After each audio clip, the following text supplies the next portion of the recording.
Hello everyone, welcome to high study. तो आज देखेंगे मिनिमम सपोर्ट प्राइस। जैसे इसके नाम से है कि इसमें मिनिमम सपोर्ट दिया जाएगा, एक तरीका का सपोर्ट किसको, किसानों को गवर्नमेंट के माध्यम से, जो आपकी सेंट्रल गवर्नमेंट है, एफसीआई फूड कॉरपोरेशन इंडिया के माध्यम से। इसका मतलब एमएसपी क्या है, वो न्यूनतम मूल्य है जिस पर केंद्र सरकार या एफसीआई किसानों की जो भी उपज है उसको वो उतना मूल्य तो देकर खरीदेगी जितनी एक न्यूनतम मूल्य देगी। उससे ऊपर भी ले सकती है, परंतु ये एक मिनिमम है, इससे नीचे गवर्नमेंट नहीं जा सकती। जिसके माध्यम से जो खरीदती है उसको बोलते हैं अपन एमएसपी। जो आपका एमएसपी होता है, किसान जितना भी पैसा लगाता है अपनी उपज करने में, एमएसपी उसका 1.5 गुना होता है। मान लेते कि किसान को कुछ उगाने में अगर 100 रुपये लगे तो गवर्नमेंट उसको 150 में खरीदेगी। ये फिक्स एक क्राइटेरिया डिसाइडेड है। मीन्स आपकी जो एमएसपी है वो 50% अधिक है। 100 का 50% 50, तो टोटल हो गया 150। ठीक है, आगे देखते हैं कि जो एमएसपी है उसकी घोषणा कौन करता है।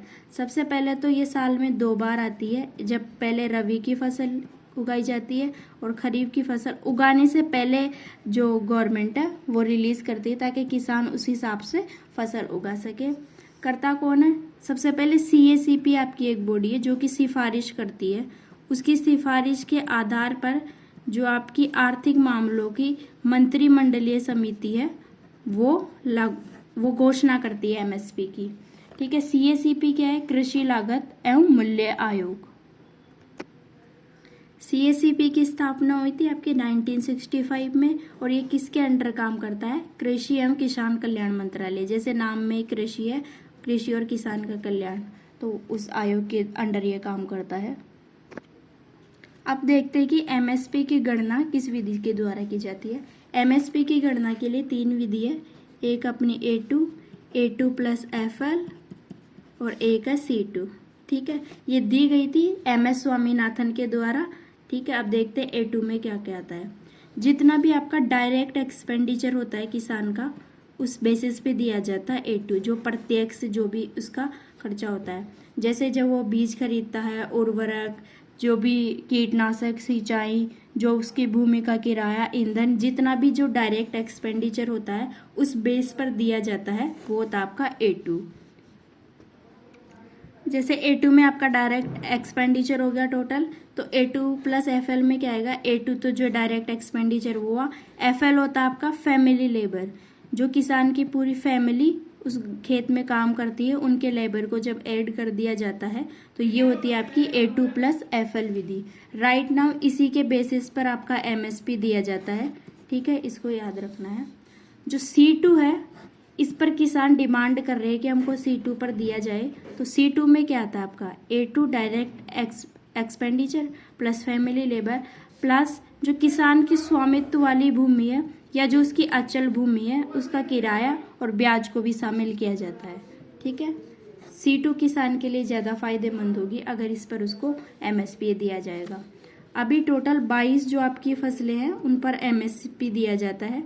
इसमें से जो 14 फसल है वो है खरीफ की फसल, और जो 6 है वो है रबी की फसल। ठीक है, इनको लागू कौन करता है? वही जो भी देखा था आपका CACP रिकमेंडेशन देता है, उसके बेस पे आपके जो मंत्रिमंडलीय समिति है वो इसकी घोषणा करती है। ठीक है, जो आपका गन्ना है उस पर MSP नहीं दिया जाता, उसको बोलते हैं आपकी FRP दिया जाता है, उचित लाभकारी मूल्य। ठीक है, अब देखते हैं PDS या पब्लिक डिस्ट्रीब्यूशन सिस्टम काम कैसे करता है। सबसे पहले किसान होता है किसान अपनी उपज करता है, इसको आपकी सेंट्रल गवर्नमेंट खरीदती है MSP पर।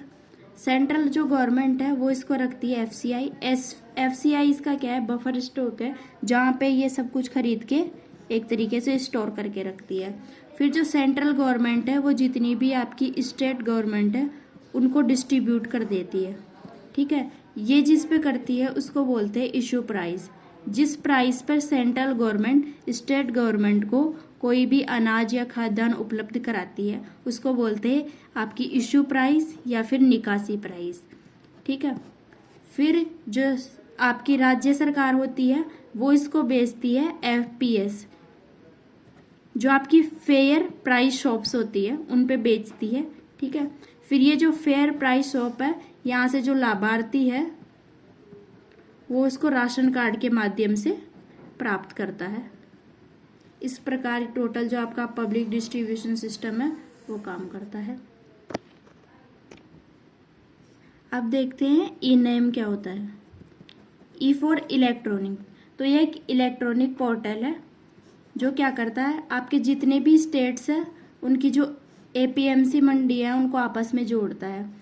इससे क्या होता है, जो किसान है वो किसी भी राज्य की मंडी का प्राइस जान सकता है कि हाँ इस जो मैंने फसल उगाई है उसकी इस राज्य की मंडी में कितना प्राइस है, इस राज्य की मंडी में कितना प्राइस है और इस राज्य की मंडी में कितना प्राइस है। इस जब उसको ये पता रहता है तो उस प्रॉपर स्टेट में उसको सेल कर सकता है, जिससे किसान को फायदा होता है। इनाम जो है एक ई कमर्शियल प्लेटफॉर्म है, जैसे आपका अमेजोन है या फ्लिपकार्ट है, वैसे काम करता है ये। इसकी जो टैगलाइन है वो है उत्तम फसल उत्तम इनाम। अब देखते हैं कॉन्ट्रैक्ट फार्मिंग क्या होती है। जैसे इसके नाम में ही है कॉन्ट्रैक्ट, तो एक टाइप का कॉन्ट्रैक्ट है ये किस किस के बीच, किसान और किसी खरीदार के बीच में सॉरी।